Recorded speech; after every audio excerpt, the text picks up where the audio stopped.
So normal service has been resumed here at Brands Hatch Indy for round 6 and 7 of the 1993 British Touring Car Championship. Ignore the noise in the background, a slight issue with the pit stalls. But yes, here we are for the first doubleheader weekend of this season. The first of 3, I think. This year we got another doubleheader at Knockhill, I believe, and another at Donington Park later in the year. So yeah, after the atrocious results at Alton Park, we're hoping to make amends here at Brands Hatch and hopefully get a nice fistful of points in the process as well. So without further ado, let's get onto the grid with Fear and Kazan for the grid walk for race 1 of this weekend and round 6 of the season. So, the 1993 British Touring Car Championship heads to Brands Hatch and the notoriously tight and twisty Indy layout. This weekend is unique. It is the first of 2 double-header races. The grid for race 2 will be set from the results of race 1. So let's get down to the order for race 1. It's a Schnitzer BMW lockout at the front with Jochen Winkelhock, followed up by Steve Soper.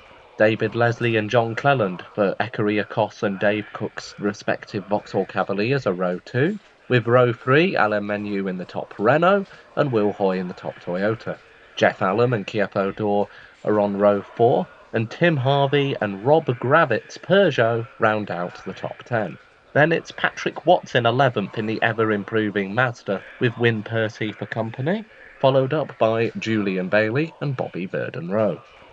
Harry Nuttall's Ekaria Koss Vauxhall is 15th, alongside Eugene O'Brien's Peugeot, and then it's Ian Flux. Top independent in qualifying was Matt Neal, followed up by Ian Cantwell's Mazda, a stronger showing for that car, now with a new engine, and then it's James Kay, struggling in the Toyota. Alex Portman's Team Dynamics BMW is next up, with Ray Belm for company. Ian Ashley is followed up by David Pinkney, and Tiff Niddell is next for Nissan. Bob Berridge's Ford Sierra is 26th on the grid, alongside Ian Khan. And last on this grid of 28 cars, a huge grid, is Dan Bartlett, who elected to miss qualifying after an engine change. Awesome, thank you Fury for the grid walk as always. Starting all the way at the back, unfortunately, in 28th place, but I think we should have enough grunt under the engine, even though we've been down on power this weekend. We should have enough power to just make it up a couple of positions, get a nice fistful of points. That is basically all we can salvage for this weekend. Now, in reality, race 1 and race 2 had a 10-minute gap in between, so it was basically into the pits, have a fix, see if there's anything worth fixing, and then straight back out again for race number 2. I'm going to be doing race 1 like I did last season on Saturday and race 2 on the Sunday. It keeps things a bit more spread out, you know, and it doesn't overlap and it doesn't overload everybody with a load of videos. So, yeah. All in all, in a nutshell, I'm just keeping positive that hopefully we can get a nice comfortable finish in race number 1 set for race 2. Right then, so stick it into first as always. And round 6 of the 1993 British Touring Car Championship is underway. Bit of a bogged down start for me this time. Although I'm not worried too much, we're just going to take it steady for the first couple of laps just to make sure our tyres are up to temperature. And look at that, we can just slice our way through. Someone has lost a bit of body kit there, I heard there. Oh, going across the grass, didn't mean to do that. There's Cantwell in the little Mazda ahead, and Patrick Watts in the other Mazda in front of him in the little Mazda Zados.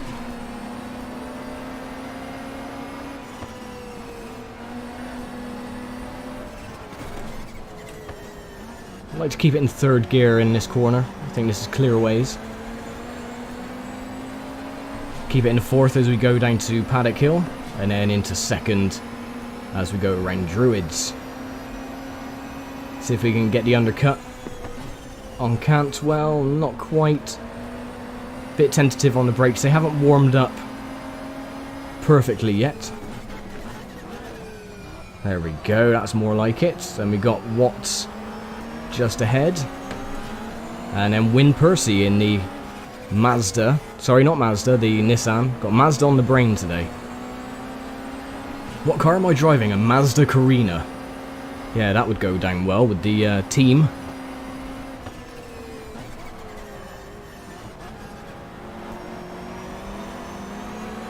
Okay, not too bad. Up into 17th, almost 16th place. Now we've got a little drag race between me and Watts.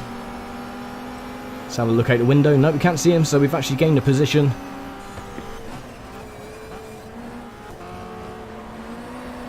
Oh, still side by side, keeping it clean though. And just a dive bomb into Druids. Not quite working though.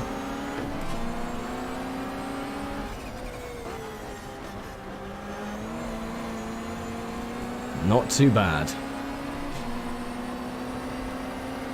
Seems like everyone is through cleanly for the first couple of laps as well. 30 laps, of course, for this race and race number 2 tomorrow.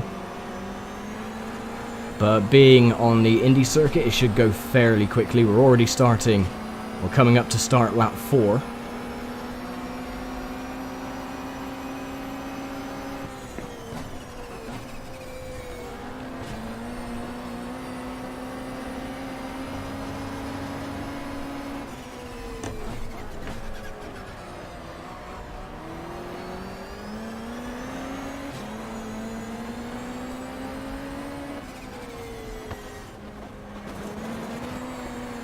Oh, taking a very peculiar line for that one. That just caught me off guard a little tiny bit.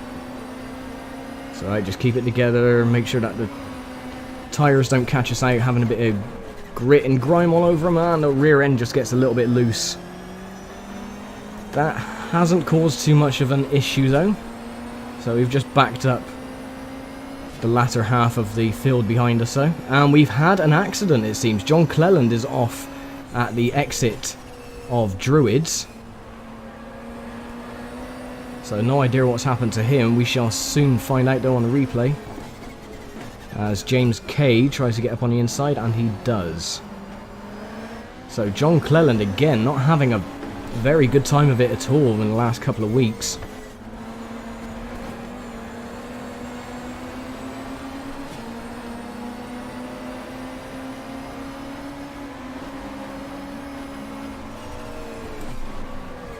Oh, and again, oh, the drifto.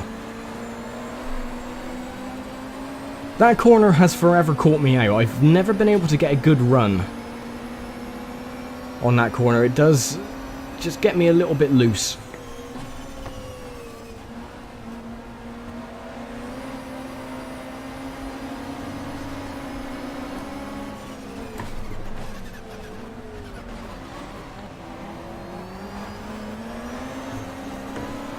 Seems like he's vaulted the barrier. Oh well. He's gone and done his teammate Jeff Allen's job from last time. Luckily the searching party were able to find Jeff Allen in time for this weekend. They just dusted him off and set him back out in the car. He did seem to be physically okay, but he was sort of like rocking backwards and forwards, and there was a distant stare in his eyes.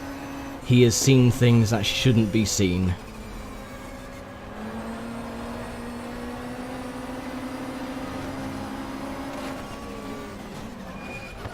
And Influx just takes a position on the inside. Now I'm going a bit slower than I usually would because I want to take care of the tyres, because 30 laps around this place may not seem that much of a big deal, but it will add up eventually.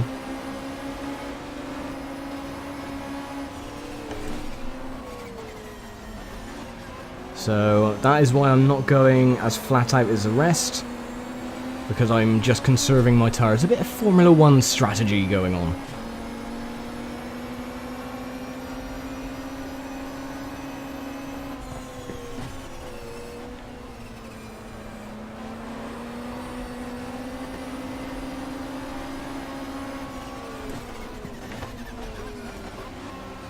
I'm starting to get a little freight train behind me. They're all getting caught up.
getting a little bit loose on the ass end. We've lost a bit of time. There goes our title rival Ian Ashley, although he has lost a little bit of bodywork. So granted, that's going to make him a little bit faster than we are with the body weight. Oh, and I dived in way too early for that one.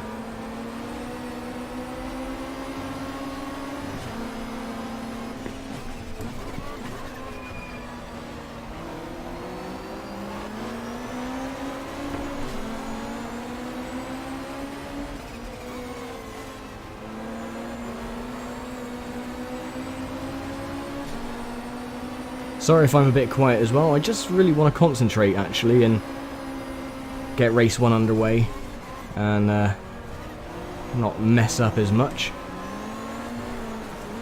Saying that, and I go straight on the grass. Well done me.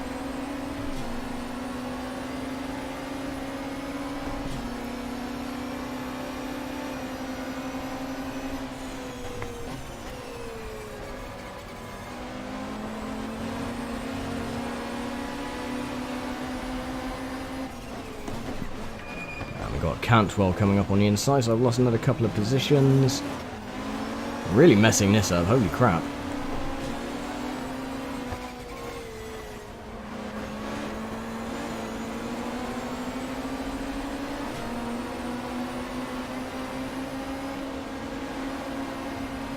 See if we can get the undercut. Kind of. Bumps included.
Come on, no, son of a bitch.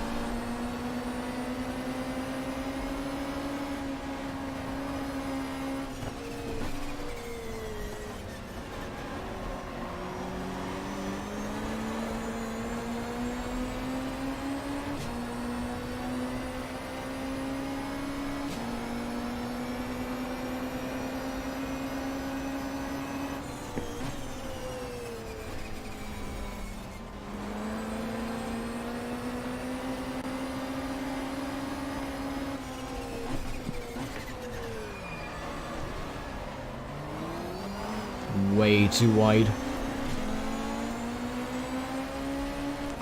It's very weird, I think just that one little slide has caused a bit of tyre wear at the front, because going around right-handers is more of a pain than it was at the start of the race. Tend to get a lot more understeer than we were getting at the very beginning. But we are over halfway now, so 15 laps to go.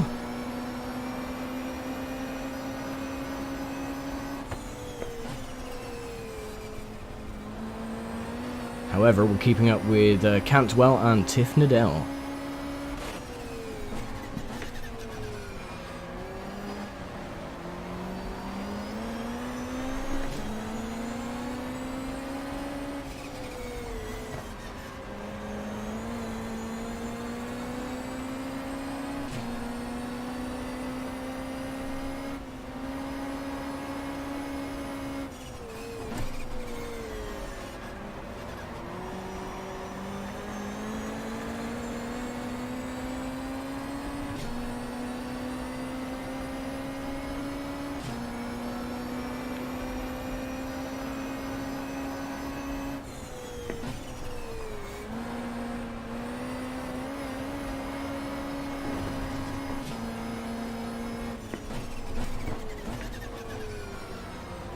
That was a better paddock hill bend for us that time.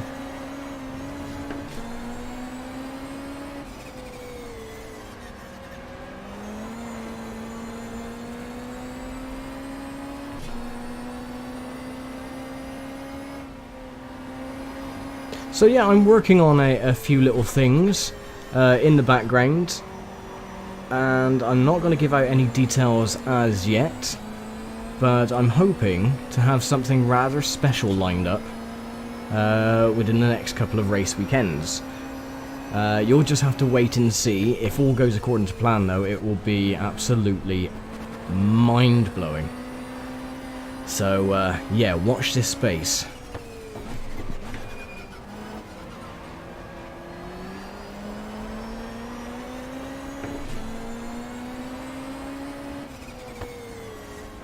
For the people that I have told, please no spoilers.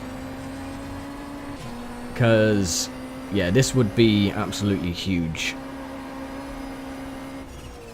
But again, you'll see. If all comes to fruition, it will be, well, one of my biggest achievements on this channel. So, really excited. So, yeah. We start lap 19 of 30. And can we get a position on Katt? Well, not quite. Just give him a little tap in the rear. It's alright, we'll get the undercut, take the inside line, and move up to 23rd position.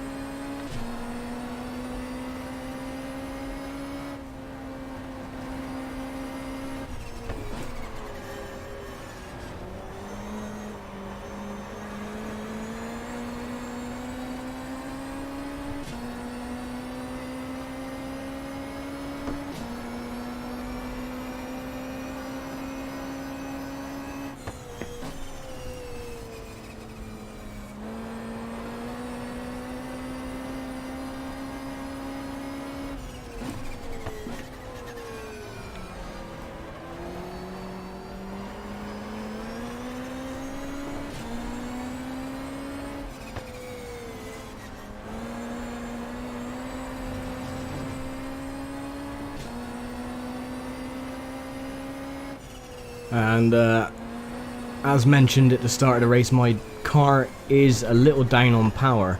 There is a little readout that I can see which tells me how much percentage my engine has power wise, and it is currently on 49%, so I don't have 51% of the power outage that I usually could have. Oh, come on. Oh, thank you, Cantwell, for the little nudge.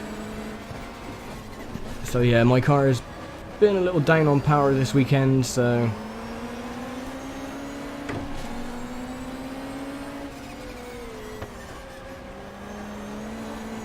However, at least we're still doing better than we did at the start. We're up to 22nd.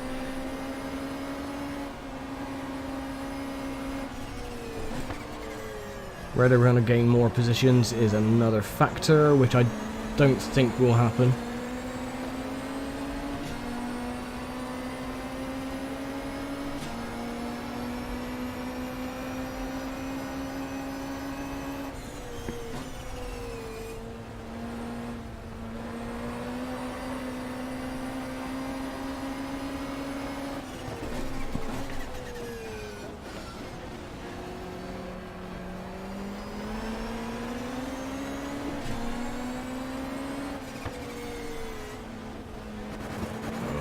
Again, messing up that line, sorry about that.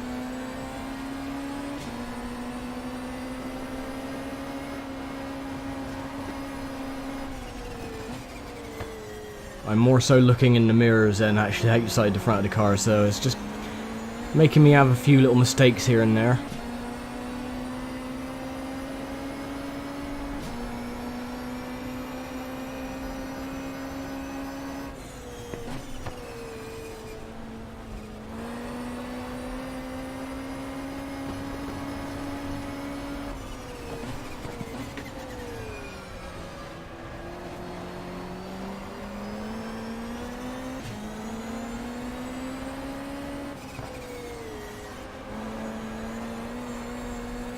I can see Ray Belm just up ahead.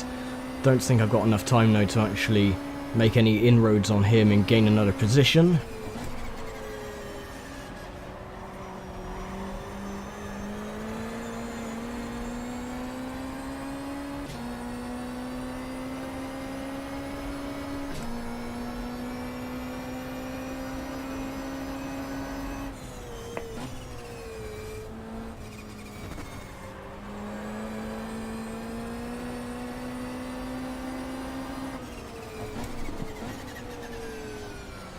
Looks like Cantwell and the rest of the gang have been caught by Jochen Winkelhock.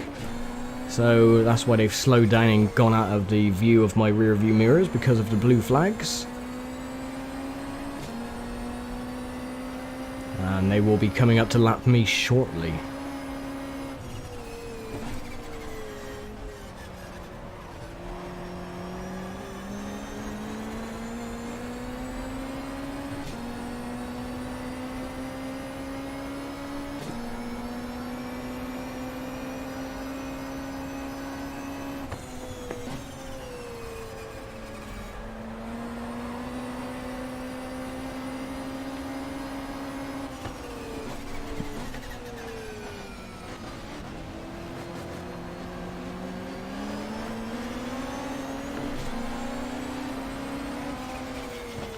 There you go, I'm going to stay on the outside so Winkelhock can get past if he can.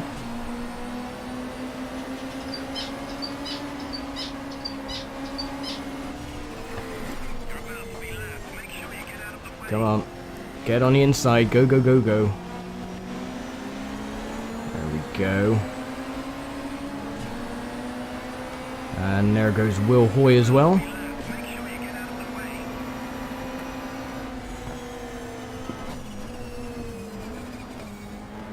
Awesome, not too much of an issue, that was very nice and clean. Gave them the room that they needed, didn't impede their progress. But now we have a three-way fight for the top end. Tim Harvey, Will Hoy and Jochen Winkelhock. And you got the other Renault 19 of Alain Menu behind me as well. He was going to come up to lap me, no doubt.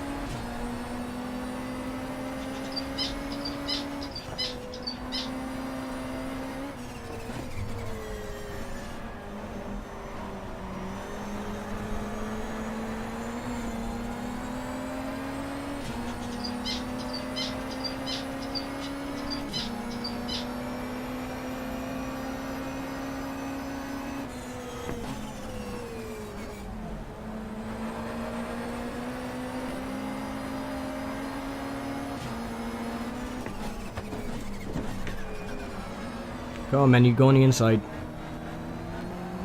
Awesome.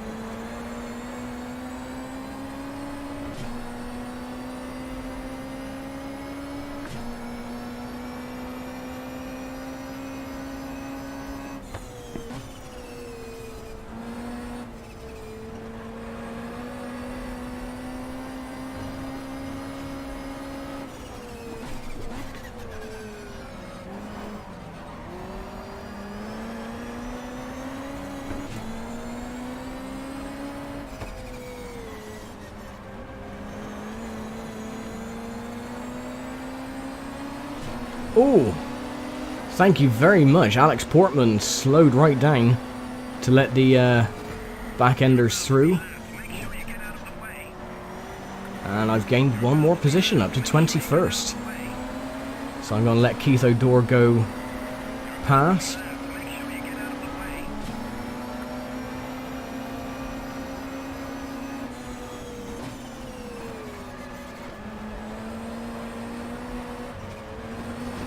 Ooh, bloody hell. Just almost lost it right on the edge of adhesion there. But we are coming up to the final lap, it seems, because I'm a lap down, and I'm on lap 29. So next lap will be the final lap for race number 1.